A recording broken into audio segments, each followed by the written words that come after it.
बाप अगर माँ की बात सुनता है तो समझदार है, दामाद बेटी की बात सुनता है तो प्यार है, लेकिन अगर बेटा बहू की बात सुनता है तो वो गुलाम है।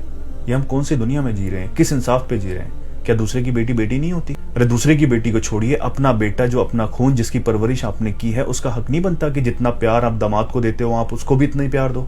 जितना भरोसा दामाद पर किया जाता है, अगर उससे ज्यादा नहीं तो उतना ही भरोसा बेटे पर भी करें। ये हक बेटे का भी बनता है ना।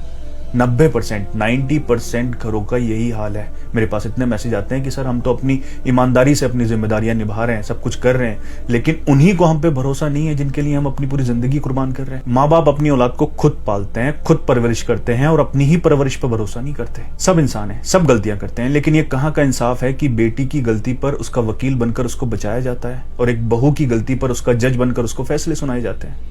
मैं ये नहीं कहता कि सारी बहुएं अच्छी होती हैं, सारे बेटे अच्छे होते हैं। बहुत सारी लड़कियां ऐसी होती हैं जिनको ट्रेनिंग दी जाती है कि आकर वो अपने हस्बैंड को अपनी जागीर समझ लेती हैं। एक लड़के पर सबसे ज्यादा हक माँ बाप का होता है। तो इन गलत बहुओं और बेटों की वजह से जो अच्छे बेटों और बहुओं पर नाइंसाफी हो रही है ना, उसका हिसाब माँ बाप को देना पड़ेगा, क्योंकि जुल्म जुल्म होता है, चाहे वो औलाद माँ बाप पर करे या फिर माँ बाप अपनी औलाद पर करे। खुदा अपने इंसाफ के तराजू में हमारे रिश्तों को नहीं, हमारी नियतों को तोलेगा।